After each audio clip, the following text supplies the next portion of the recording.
ശ്രീമതി കാനത്തിൽ ജമീല, അങ്ങയ്ക്ക് 10 minute. Sir, 15ാം നിയമസഭയിലെ 13ാം സമ്മേളനത്തിൽ ആദരണീയനായ കേരള ഗവർണർ നടത്തിയിട്ടുള്ള നയപ്രഖ്യാപന പ്രസംഗം ഏതൊരു മലയാളിക്കും ആഹ്ലാദം പകരുന്നതാണ്.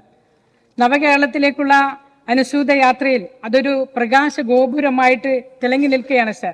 ജനങ്ങളുടെ മനസ്സിൽ എല്ലാ രീതിയിലേക്കുള്ള ഉണർവും പകർന്നുകൊണ്ടാണ് ഈ നയപ്രഖ്യാപനവും കൂടി ഇവിടെ നടത്തിയിട്ടുള്ളത്.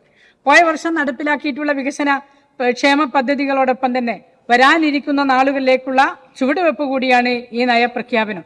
കേരളത്തിന്റെ വികസനത്തിന് കരുത്തു പകരുന്ന ദീർഘകാല പദ്ധതികളാണ് പ്രഖ്യാപനത്തിലുള്ളത്. നീതി ആയോഗിന്റെ പട്ടികയിൽ സർ എല്ലാ രീതിയിലേക്കും തിളങ്ങുന്ന ഒരു നക്ഷത്രമായിട്ട് കേരളം മാറുകയാണ് സർ.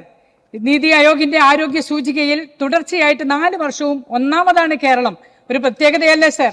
ഇതിന് അഭിമാനകരമായിട്ടുള്ള നേട്ടങ്ങളല്ലേ ഇതെല്ലാം? ഇന്ത്യ ടുഡേ 2021 ഹാപ്പിനെസ് ഇൻഡെക്സിൽ സർവേയിൽ ഒന്നാമതാണ് കേരളം. ജനങ്ങൾ ഏറ്റവും സന്തുഷ്ടരായി ജീവിക്കുന്ന ഈ കേരളം സമാധാനത്തോടെ ആരോഗ്യത്തോടെ ജീവിക്കുന്നതിൽ അഭിമാനമുണ്ട് സർ കേരളത്തിലെ ജനങ്ങൾക്ക്. ആദ്യ ഡിജിറ്റൽ സർവകലാശാല കേരളത്തിലാണ് സർ. രാജ്യത്തെ ആദ്യ ഡിജിറ്റൽ സയൻസ് പാർക്ക് കേരളത്തിലാണ്. രാജ്യത്തെ ആദ്യ വാട്ടർ മെട്രോ കേരളത്തിലാണ്. ഇതൊന്നും മറ്റ് സംസ്ഥാനങ്ങളിലൊന്നും ഇല്ലാത്ത ഒരു രീതിയാണ് സർ. വലിയ രീതിയിലേക്കുള്ള അഭിമാനമല്ലേ സർ ഇതെല്ലാം തന്നെ നമുക്ക്? സർ, നമുക്ക് ഇപ്പോ ജനാധിപത്യ സംസ്ഥാനം എന്നുള്ള രീതിയിൽ തന്നെ നമ്മുടെ നാടിന് ദരിദ്ര ജനങ്ങൾ ഒട്ടും ഭൂഷണമല്ല എന്നുള്ളത് കണ്ടുകൊണ്ട് തന്നെയാണ് കേരളത്തിലെ സർക്കാർ ദരിദ്ര വിഭാഗത്തിന്റെ സർവേ എടുത്തുകൊണ്ട് ദരിദ്രരില്ലാത്ത കേരളം പ്രഖ്യാപിക്കാൻ പോവുകയാണ്. ഈ നവംബർ 1 ഈ ദരിദ്രരില്ലാത്ത കേരളമായിട്ട് പ്രഖ്യാപനം നടത്തുകയാണ് സർ. ഇത് ഏത് സംസ്ഥാനങ്ങളിലാണ് സർ ഇതേപോലെയുള്ള പ്രവർത്തനം നടത്തുന്നത്? ദരിദ്രരെ കണ്ടെത്തി അവരെ സമൂഹത്തിന്റെ മുഖ്യധാരയിലേക്ക് കൊണ്ടുവരികയും അവരെ ചേർത്ത് പിടിക്കുന്ന ഒരു സർക്കാരാണ് സർ കേരളത്തിൽ ഭരിക്കുന്നത്. നമുക്കറിയാലോ സർ, കേരളത്തിൽ ഇന്ത്യ രാജ്യത്ത് G20 നടത്തിയപ്പോൾ കേന്ദ്ര ഗവൺമെന്റ് ചേരി പ്രദേശങ്ങളെല്ലാം ദരിദ്രരെ വലിയ രീതിയിൽ ഷീറ്റടിച്ച് മറച്ചുകൊണ്ടാണ് സർ G20 അടക്കം നടത്തിയിട്ടുള്ളത്. വിദേശ രാജ്യത്തുള്ള നേതാക്കന്മാർ വരുമ്പോൾ ഇന്ത്യ രാജ്യത്തെ ദരിദ്രരെ കാണാതിരിക്കാൻ വേണ്ടിയിട്ട് ആ ചേരി പ്രദേശം മറച്ചതുപോലെ അല്ല സർ കേരളത്തിലെ ദരിദ്രരെ ചേർത്ത് പിടിക്കുകയാണ്. ഇതാണ് സർ മാതൃക എന്ന് പറയുന്നത്.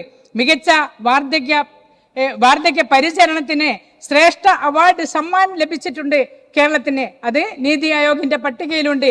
കെയർ ഹോം പദ്ധതി കിടപ്പിലായിട്ടുള്ള രോഗികളെ പരിചരിക്കുന്ന രീതിയിൽ കേരള സർക്കാരിന്റെ ഓരോ ആശുപത്രിയിലും രോഗികളെ വീട്ടിലെത്തി പരിചരിക്കുന്ന രീതിയിൽ വാഹനവും ഫണ്ടും കൊടുത്തുകൊണ്ടാണ് സർ.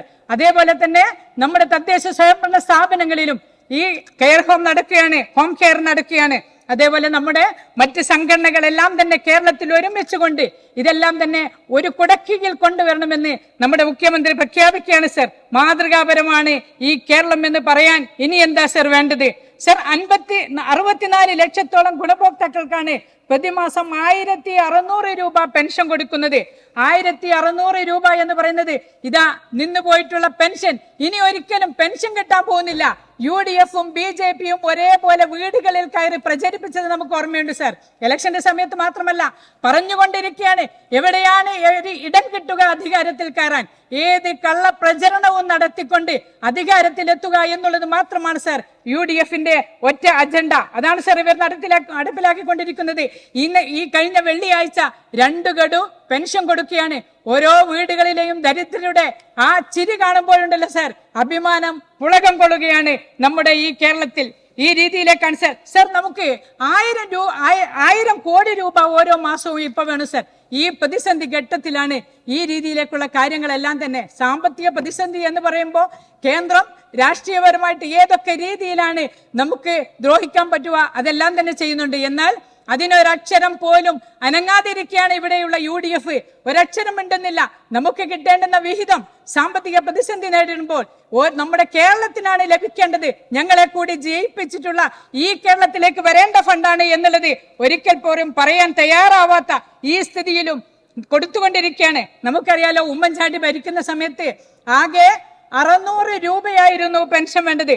അന്ന് 200 കോടി മതിയായിരുന്നു ഓരോ ഈ പെൻഷൻ കൊടുക്കാൻ 18 മാസത്തെ പെൻഷനാണെന്ന് ഈ പാവപ്പെട്ട ജനവിഭാഗത്തിൻ്റെത് പിടിച്ചു വെച്ചിട്ടുള്ളത്. ഇവരാണ് സർ ഓരോ വീടുകളിലും പോയി കള്ളപ്രചരണം നടത്തുന്നത്. സർ ഇതേപോലെയുള്ള ഓരോ കാര്യങ്ങളും നടത്തി വരികയാണ് സർ. 35,400 കോടി രൂപയാണ് സർ ഈ പ്രതിസന്ധി ഘട്ടത്തിലും ഇതിനു വേണ്ടിയിട്ട് ചെലവഴിച്ചിട്ടുള്ളത്.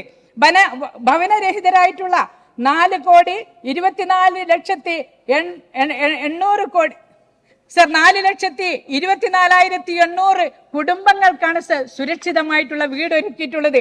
ആകെ അവർക്ക് 5,38,818 ലീസ്റ്റിലുണ്ട് സർ. ബാക്കി ഇതാ ഈ അടുത്ത് തന്നെ കൊടുക്കാൻ വേണ്ടി പോവുകയാണെന്ന് നമ്മുടെ ധനമന്ത്രി പ്രഖ്യാപിച്ചിരിക്കുന്നു. 6.8 ലക്ഷം പേർക്ക് മുഖ്യമന്ത്രിയുടെ ദുരിതാശ്വാസ നിധിയിൽ നിന്നും ചികിത്സാ ധനസഹായം കിട്ടുകയാണ് സർ. ഒരാൾക്ക് ഒരു അസുഖം വന്നു കഴിഞ്ഞാൽ ആ വീട്ടിലുള്ള കുടുംബനാഥനായാലും ആ വീട്ടിലെ ഏതോ അംഗത്തിന്റെ ആണെങ്കിലും മാനസികമായിട്ട് വല്ലാത്ത പ്രയാസം നേരിടുകയാണ്. മാനസികമായിട്ട് മാത്രമല്ല ശാരീരികമായിട്ടും ആ രീതിയിലാണ് അവിടെ ഒരു അനുഗ്രഹമായിട്ട് മുഖ്യമന്ത്രിയുടെ ദുരിതാശ്വാസ നിധി ആ ചികിത്സാ ഫണ്ട് വീടുകളിലേക്ക് എത്തുന്നത്. ചെറിയ കാര്യമാണോ സർ? 95 ലക്ഷം റേഷൻ കാർഡുകളുള്ള രാജ്യത്ത് ഏറ്റവും മികച്ച പൊതുവിതരണ സംവിധാനം നടത്തിയാണ് സർ. സർ ഇതേപോലെ തന്നെയല്ലേ അടിസ്ഥാന സൗകര്യത്തിന്റെ കാര്യത്തിൽ ഒന്ന് നോക്കൂ. ദേശീയപാത വികസനം, ഇവിടെ വിജിൻ പറഞ്ഞല്ലോ, ദേശീയപാത വികസനത്തിനുള്ള സ്ഥലമെടുപ്പ് ഈ സർക്കാരിന്റെ ഇച്ഛാശക്തി കൊണ്ട് മാത്രം നടന്നതല്ലേ സർ. 5,580 കോടിയാണ് സർ ഇതിനു വേണ്ടിയിട്ട് ചെലവഴിച്ചിട്ടുള്ളത്. നമുക്ക് ഓർമ്മയിലുണ്ടല്ലോ സർ, ഈ വികസനം നടക്കുന്ന ദേശീയപാതയ്ക്ക് സ്ഥലം ഏറ്റെടുക്കുന്ന ആ കാലത്ത് എന്തായിരുന്നു സർ പുകില്? എല്ലാ വികസനവും മുടക്കികളാണ് സർ നമ്മുടെ പ്രതിപക്ഷത്ത് ഇരിക്കുന്നത്. എല്ലാ വികസനവും മുടക്കുക എന്നുള്ളത് മാത്രമായി ഇവരുടെ അജണ്ട. ഈ നാട്ടിൽ ഒന്നും നടക്കരുത്, ജനങ്ങൾക്കൊരാനുകൂല്യവും കിട്ടരുത്, ജനങ്ങൾക്ക് അടിസ്ഥാന സൗകര്യം ഒരുക്കി കൊടുക്കരുത്, എന്നാൽ മാത്രമേ ഞങ്ങൾക്ക് അധികാരത്തിലെത്താൻ പറ്റുള്ളൂ. ഇതാണ് സർ ഇവരുടെ അജണ്ട. അത് നടപ്പിലാക്കിക്കൊണ്ടിരിക്കുകയാണ് ഇവർ. അങ്ങനെയെങ്കിലും അധികാരത്തിലെത്തുക എന്നുള്ളത് മാത്രമാണ് സർ. സർ ഇവരെ അംഗീകരിക്കുന്നത് ആരാ? അത് വേറെ പറയാം സർ. ഇപ്പൊ സമ്പൂർണ്ണ വൈദ്യുതിയുടെ കാര്യത്തിൽ നോക്ക് സർ, നമ്മുടെ വെളിച്ചം കാണാൻ ഒരിക്കലും കഴിയില്ല എന്ന് പറയുന്ന ഊരുകൂട്ടത്തിലുള്ള ആദിവാസികൾ ഉണ്ടായിരുന്നു. വൈദ്യുതി വെളിച്ചം എന്താണെന്ന് അറിയാത്തവർ, അങ്ങനെയുള്ള വിദൂര ആദിവാസികൾക്കടക്കം ഓരോ വീടുകളിലും കറണ്ട് എത്തിക്കുകയാണ്, വൈദ്യുതി എത്തിക്കുകയാണ് ഈ സർക്കാർ. സർ പവർ കട്ട് എന്ന് പറയുന്നത് കേരളത്തിനോട് മറന്നുപോയിരിക്കുകയാണ്. പവർ കട്ട് ഉണ്ടായിരുന്ന ഒരു സമയമുണ്ടായിരുന്നു UDF ഭരിക്കുന്ന കാലത്ത്. അതെല്ലാം തന്നെ 8 വർഷമായിട്ട് കേരളത്തിലെ ജനങ്ങളോട് മറന്നുപോയിരിക്കുകയാണ്. നമ്മളെല്ലാം തന്നെ വിസിറ്റ് പോകാറുണ്ടല്ലോ സർ. ഞങ്ങൾ കഴിഞ്ഞ ദിവസം വിസിറ്റ് പോയപ്പോൾ അരുണാചൽ പ്രദേശത്ത് ഞങ്ങൾ പോയി. അവിടെ ഞങ്ങൾ കുളിക്കാൻ നോക്കുമ്പോൾ അവിടുത്തെ ബാത്റൂമിൽ പോകുമ്പോൾ ചൂടുവെള്ളം ഇല്ല, കറണ്ട് ഇല്ല, ഇങ്ങനെയുള്ള ഒരു സ്ഥിതിയായിരുന്നു. 1 മണിക്കൂർ കൂടുമ്പോഴാണ് സർ കോൺഗ്രസ് ഭരിക്കുന്ന BJP ഭരിക്കുന്ന സംസ്ഥാനങ്ങളിലെല്ലാം തന്നെ ഓരോ മണിക്കൂർ കൂടുമ്പോഴും പവർ കട്ടാണ്. ഈ കേരളത്തിൽ പവർ കട്ട് എന്നതില്ല. സർക്കാർ സ്കൂളുകളുടെ ആധുനിക വൽക്കരണത്തിന്റെ കാര്യത്തിൽ 3000 കോടിയാണ് സർ ചെലവഴിച്ചിട്ടുള്ളത്. അതിൽ എടുത്തു പറയേണ്ടതാണ് സർ കിഫ്ബിയുടെ പ്രവർത്തനം. അടിസ്ഥാന സൗകര്യത്തിൽ ആരോഗ്യ മേഖലയിലാണെങ്കിലും അതേപോലെ തന്നെ വിദ്യാഭ്യാസ മേഖലയിലും നമ്മുടെ നാട്ടിലെ പാലങ്ങളും റോഡുകളും എല്ലാം തന്നെ കിഫ്ബി പദ്ധതി ഉപയോഗിച്ചുകൊണ്ടാണ് ഏറെ പ്രവൃത്തിയും നമുക്ക് നടത്താൻ കഴിഞ്ഞത്. എന്തായിരുന്നു സർ കിഫ്ബി എന്ന് പറയുമ്പോൾ ഇവരുടെ ഒച്ചപ്പാട്? ഇന്ന് നമ്മുടെ പ്രതിപക്ഷത്ത് ഇരിക്കുന്ന ആളുകളുടെ ഓരോ മണ്ഡലത്തിലടക്കം അവർ നടക്കുന്ന ഉദ്ഘാടനവും കിഫ്ബിയുടേതാണ് സർ. അഭിമാനപുളകമാണ് ആ ഉദ്ഘാടനം നടത്തുന്ന സമയത്ത്. എന്തായിരുന്നു പുകില്? എന്നാൽ ആ കിഫ്ബിയുടെ കാര്യത്തിലാണ് സർ ഇവർ ഈ രീതിയിലേക്കുള്ള പ്രശ്നങ്ങളെല്ലാം തന്നെ ഉണ്ടാക്കിയത് നടപ്പിലാക്കിക്കൊണ്ടിരിക്കുന്നു. സർ ഇതെല്ലാം കിട്ടുമ്പോൾ ഏറ്റവും നല്ലത്. എന്നാൽ ഇപ്പൊ കടക്കണിയിൽ പെട്ടു. നേരത്തെ നമ്മുടെ ഒരു സീനിയർ ആയിട്ടുള്ള അംഗം പറഞ്ഞല്ലോ, കേരളം കടക്കണിയിൽ പെട്ട് കിടക്കുകയാണ്. എങ്ങനെയാണ് കടക്കണിയിലായിട്ടുള്ളത്? കേന്ദ്രം നമുക്ക് അനുവദിക്കേണ്ട ഫണ്ട് അതേ രീതിയിൽ അനുവദിക്കണം. അനുവദിക്കാത്തത് കൊണ്ടല്ലേ കടക്കണിയിൽ വീണത്.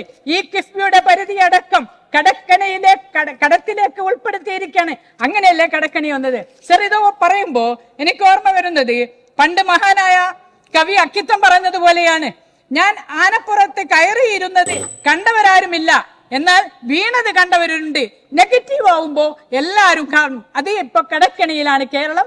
ഇത് പറഞ്ഞുകൊണ്ടിരിക്കുന്ന ഒരു സ്ഥിതിവിശേഷമാണ് സർ ഉള്ളത്. സർ ഇവിടെ പ്രതിപക്ഷം വലിയ രീതിയിലേക്ക് പറയുന്നുണ്ടല്ലോ. നമ്മൾ പ്രതിപക്ഷ നേതാവിനെയൊക്കെ തന്നെ അങ്ങേയറ്റം ബഹുമാനിക്കുന്നവരാണ് സർ. പരസ്പര ബഹുമാനം എപ്പോഴും ഉണ്ടാവും. പക്ഷേ നമ്മുടെ ഈ സഭയിൽ വേണ്ട രീതിയിലേക്കുള്ള മാന്യത പുലർത്തേണ്ടത് ആവശ്യമാണ് സർ. സർ, പ്രതിപക്ഷ നേതാവ് ഒന്ന് പറയുമ്പോൾ നമുക്കറിയാലോ സർ, ദിവസവും ചാനലും പത്രങ്ങളും പറഞ്ഞുകൊണ്ടിരിക്കുകയാണ്. പ്രതിപക്ഷ നേതാവിന്റെ ശൈലി മാറ്റാൻ പറയുന്നു. പ്രതിപക്ഷ നേതാവിനെ ആ പാർട്ടിയുള്ളവർ പോലും തള്ളിപ്പറയുന്ന ഒരവസ്ഥ എങ്ങനെയാ വന്നിട്ടുള്ളത്? പറയണ്ടേ സർ? അത് ശൈലി മാറ്റുക തന്നെ വേണം സർ. എന്നിട്ട് ഞങ്ങൾക്ക് അംഗീകരിക്കാൻ പറ്റുമോ സർ ആ ശൈലി?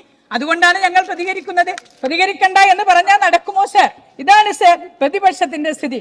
ഇത് ഒരു മാന്യത വേണ്ടേ സർ നമ്മുടെ നിയമസഭയിലെല്ലാം തന്നെ പറയുമ്പോൾ? സർ, ഒരു കാര്യം കൂടെ പറയാണ് സർ, പറയാതെ ഇരിക്കാൻ പറ്റാത്ത കാര്യമാണ്. കേരള വികസനപാത ഇന്ന് ലോകത്തിന്റെ ശ്രദ്ധ പിടിക്കുന്നു. കേരളത്തിന്റെ ഒരു കാര്യം കൂടി ഉണ്ട് സർ, ഒരഴിമതിയും നടത്താത്ത ഒരു സർക്കാർ എന്നുള്ള ഖ്യാതി നമുക്കുണ്ട് സർ. ഇന്ത്യ രാജ്യത്ത് ഒരൊറ്റ സംസ്ഥാനവും ഇല്ലാതെ പോലെ കേന്ദ്ര സർക്കാരിന്റെ കാര്യത്തിൽ നമുക്കറിയാം, അഴിമതിയിൽ മുങ്ങിക്കുളിച്ചിരിക്കുന്ന സർക്കാരാ. സിവിൽ സർവീസ് മാത്രമല്ല, ജനപ്രതിനിധി അടക്കം. ഇവിടെയുള്ള ഒരു MLA ഉണ്ടല്ലോ സർ, കഴിഞ്ഞ ദിവസങ്ങളിലെല്ലാം തന്നെ പത്രങ്ങളിൽ വന്നു. പക്ഷെ പത്രം അതേപോലെ മുക്കുന്ന ഒരു സ്ഥിതി ഇവർക്ക് വേണ്ടിയിട്ടുണ്ടല്ലോ സർ. ഇവിടെയുള്ള MLA-മാരാണ് സർ ജയിലിലേക്ക് പോയിക്കൊണ്ടിരിക്കുന്നത്. ബാങ്കിൽ നിന്നും ജോലി കൊടുക്കാം എന്ന് പറഞ്ഞ് വലിയ അഴിമതി നടത്തി ഒരു അച്ഛനും മകനുമാ സർ കഴിഞ്ഞ ദിവസം ആത്മഹത്യാ കുറിപ്പ് എഴുതി വെച്ചിട്ട് മരിച്ചിട്ടുള്ളത്, ആത്മഹത്യ ചെയ്തിട്ടുള്ളത്. എന്താണ് സർ ഇവർക്ക് പറയാനുള്ളത്? അവിടെയും മുഖ്യ രേഖയില്ല, ആത്മഹത്യാ കുറിപ്പ് തെളിഞ്ഞിട്ടില്ല.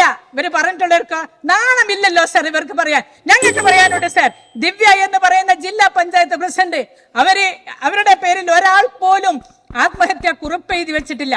അവർ ചെയ്തതിന് ഒരു തെളിവുമില്ല. പക്ഷേ ഞങ്ങളുടെ പാർട്ടി പറഞ്ഞു, നിങ്ങളുടെ ഭാഗത്തുനിന്നൊരു തെറ്റ് വന്നിട്ടുണ്ടെങ്കിൽ നിങ്ങൾ മാറി നിൽക്കണം.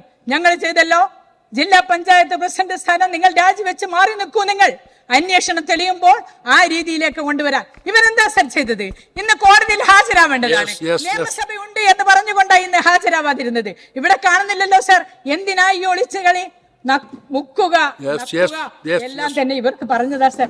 ഇതേപോലെ ഒരുപാട് കാര്യങ്ങളുണ്ട് സർ പറയാൻ. സമയമില്ലാത്തത് കൊണ്ട് പറയുന്നു. പക്ഷേ എനിക്കൊന്ന് മാത്രമേ ഞങ്ങൾക്ക് എല്ലാം തന്നെ പറയാനുള്ളൂ, സഭയിൽ മാന്യത പാലിക്കണം ആരായാലും എന്നുള്ള കാര്യം മാത്രമേ സർ പറയാനുള്ളൂ.